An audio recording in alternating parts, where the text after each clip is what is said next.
ప్రపంచవ్యాప్తంగా war season నడుస్తుంది. ఇప్పటికే రష్యా ఉక్రెయిన్ మధ్య యుద్ధం ప్రారంభమై 2.5 దాటింది. ఏడాది క్రితం మొదలైన హమాస్ ఇజ్రాయెల్ యుద్ధం ఇప్పుడు పశ్చిమాసియా మొత్తం వ్యాపించింది. ఈ యుద్ధం మూడో ప్రపంచ యుద్ధానికి దారితీస్తుందనే భయాందోళనలు వ్యక్తమవుతున్నాయి. మరోవైపు నార్త్ కొరియా సౌత్ కొరియా మధ్య యుద్ధ మేఘాలు కమ్ముకున్నాయి. ఈ నేపథ్యంలో చైనా అధ్యక్షుడు చేసిన ప్రకటన ఇప్పుడు ప్రపంచ వ్యాప్తంగా ఆందోళన రేకెత్తిస్తుంది. తమ దేశ సైనికులను యుద్ధానికి సిద్ధం కావాలని చెప్పడం ఇప్పుడు చర్చనీయాంశంగా మారింది.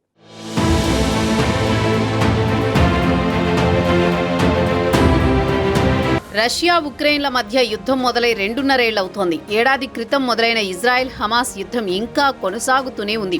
మరోవైపు ఇరాన్ లెబనాన్లు సైతం ఇజ్రాయెల్తో జరుగుతున్న యుద్ధ రంగంలోకి ఎంటర్ అయ్యాయి.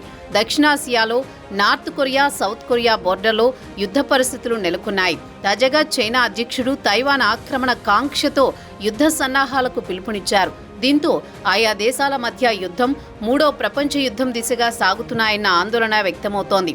గత కొన్ని రోజులుగా చైనా తైవాన్ మధ్య పరిస్థితులు ఉద్రిక్తంగా మారుతున్నాయి.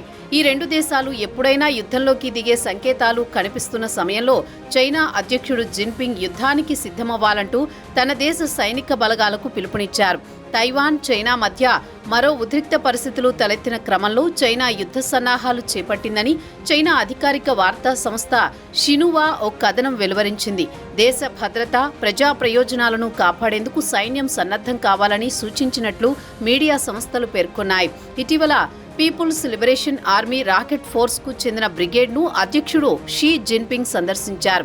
ఈ సందర్భంగా యుద్ధ సన్నాహాలను అన్ని విభాగాల్లో బలోపేతం చేయాలని, సైనిక దళాలు పటిష్టమైన పోరాట సామర్థ్యాలను కలిగి ఉండేలా చూడాలని సూచించారు.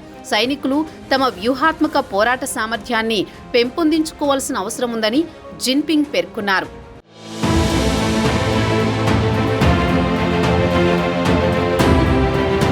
ఇటీవలే తైవాన్ అధ్యక్షుడు లై చింగ్ తే చైనాకు వార్నింగ్ ఇచ్చారు. తైవాన్ తమ దేశంలోని భూభాగమేనంటూ చైనా కొన్నేళ్లుగా వాదిస్తోంది.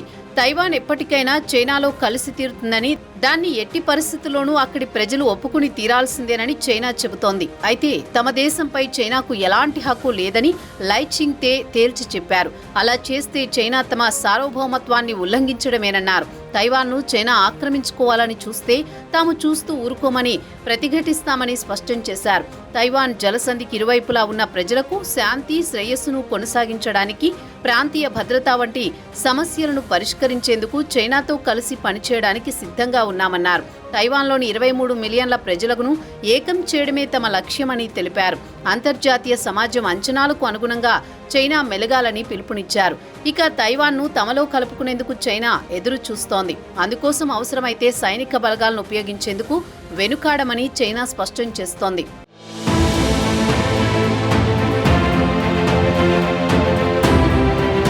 ఎప్పటినుంచో తైవాన్ శాశ్వత స్వతంత్ర దేశంగా ప్రకటించుకునేందుకు ప్రయత్నిస్తోంది. అయితే చైనా మాత్రం తైవాన్ను తమలో శాంతియుతంగా విలీనం చేసుకునేందుకు ఎన్నో ఏళ్లుగా ప్రయత్నిస్తుంది. ఇప్పుడు తైవాన్ను మద్దతుగా అమెరికా జోక్యం చేసుకోవడంతో పరిస్థితులు తీవ్రతరమవుతున్నాయి. చైనాతో మళ్లీ కలిసిపోవడానికి తైవాన్ ఒప్పుకుంటే ఆ ద్వీపానికి పాలనలో స్వతంత్రతను కల్పిస్తామని చైనా చెప్పింది. అయితే తైవాన్ ఆ ప్రతిపాదనను ఒప్పుకోవడం లేదు. తైవాన్లో ప్రజాస్వామ్య ఉద్యమ ఒత్తిడితో అక్కడ 2000 సంవత్సరంలో ఎన్నికలు జరిగాయి. దీంతో 2005లో చైనా వేర్పాటు వ్యతిరేక చట్టాన్ని రూపొందించింది. తైవాన్ గనక చైనా నుంచి వేరుపడ్డానికి ప్రయత్నిస్తే సైనిక చర్యను ఎంచుకునే వెసులుబాటును ఆ చట్టంలో పొందుపరిచింది. కానీ చైనాలో కలిసేందుకు తైవాన్ ప్రజలు ప్రభుత్వం అంగీకరించడం లేదు. తైవాన్ ప్రస్తుతం స్వయం పాలనలో ఉంది. అది స్వతంత్ర రాజ్యంలానే కనిపిస్తున్నా అధికారికంగా చైనా నుంచి దానికి స్వతంత్రం లభించలేదు. చైనా ఇప్పటికీ దాన్ని తమ రాష్ట్రాల్లో ఒకటిగానే పరిగణిస్తోంది.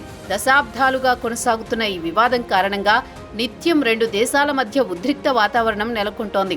మరోవైపు జిన్పింగ్ యుద్ధ సన్నాహాల వ్యాఖ్యలు తైవాన్తో యుద్ధానికా లేక భారత్లో ఉత్తర సరిహద్దుల్లో ఇప్పటికే 80,000 సైనికులను మోహరించిన నేపథ్యంలో భారత్తో యుద్ధానికేనా అన్న సందేహాలను అంతర్జాతీయ వ్యవహారాల విశ్లేషకులు వ్యక్తం చేస్తున్నారు. పశ్చిమాసియాలో నెలకొన్న సంక్షోభం మరింత ముదురుతున్నదని, మూడో ప్రపంచ యుద్ధం సంభవించే ప్రమాదముందని అమెరికా అధ్యక్ష అభ్యర్థి డొనాల్డ్ ట్రంప్ ఆందోళన వ్యక్తం చేశారు.